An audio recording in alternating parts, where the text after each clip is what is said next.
Welcome to the exact halfway mark of your Ramadan journey. 15 days completed, 15 remaining.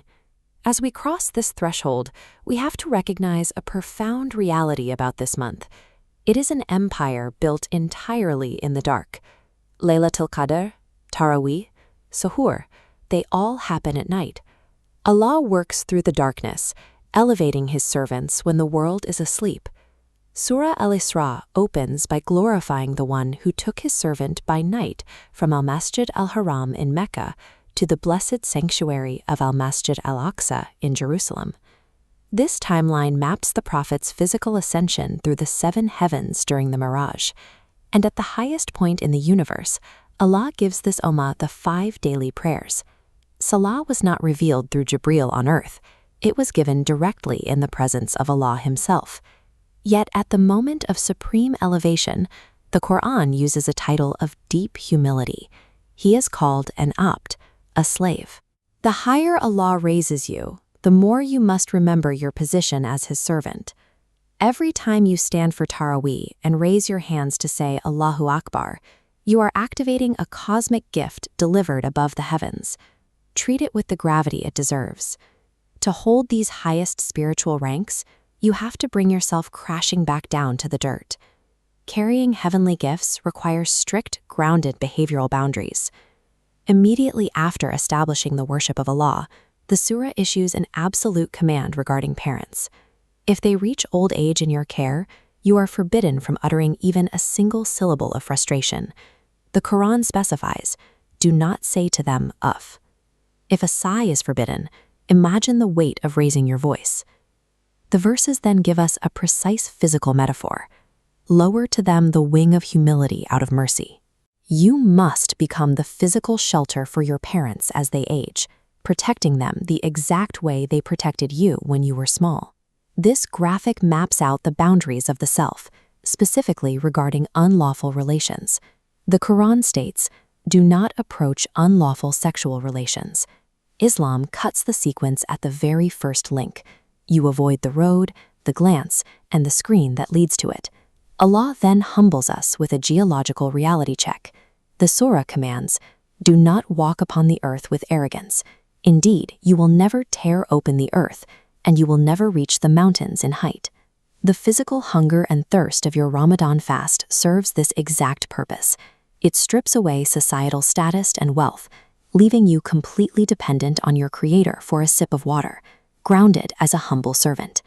Maintaining these strict earthly boundaries is exhausting. But right in the middle of the surah, Allah reveals the active, nocturnal cure for this spiritual fatigue. The text states, and we send down of the Quran that which is a healing and a mercy for the believers. The word shifa means cure. It is an active physical prescription for diseases of the heart, like doubt and arrogance, requiring belief. Warning tone. Think of the 30 parts of the Quran as a daily medical dosage. By day 15, you have consumed half the treatment. If you stop reading now, your spiritual treatment remains dangerously incomplete. The cure requires all 30 doses. To maximize this healing, the surah introduces tahajjud, the extra night prayer. And during Ramadan, you have a massive logistical advantage. You are already awake in the dark to eat suhoor. In the last third of the night, Allah descends to the lowest heaven and asks, who is calling upon me so I may answer him? Since your alarm is already set, praying just 2 raka'ahs before you eat is the ultimate way to elevate your remaining 15 days. As Juz 15 closes, we move from the open darkness of the night sky into the enclosed, protective dimness of a cave. This is Surah Al-Kahf, a chapter built on the lesson of rejecting societal corruption. It opens with the story of the Fitya, a group of young believers. They looked at an entire society drowning in polytheism and made a radical, isolating choice. They deliberately left behind their homes, their wealth, and their comfort, and fled to a cave entirely for the sake of Allah. The mechanics of divine guidance in this story are clear. The Quran says, they were youths who believed in their Lord, and we increased them in guidance. Because they took one physical step away from comfort and toward their Creator, Allah preserved their sleeping bodies across centuries. Draw the parallel for yourself. Ramadan is your modern cave. It is a deliberate 30-day retreat from constant consumption, digital noise, and physical desires, designed to preserve your faith. Deep inside this retreat, Surah Al-Kahf delivers a stark reality check about what actually holds value in this world. This ledger illustrates our earthly assets. The verse states, "Wealth and children are the adornment of this world." The Arabic word is zinaf, decoration. Your money and status are temporary. Eventually, they tarnish, teal, and fade into nothing. So what remains? The verse highlights al-baqiyat as-salihat, enduring good deeds that last forever. Your salah, fasting, and charity are the permanent assets that survive both the cave and the grave.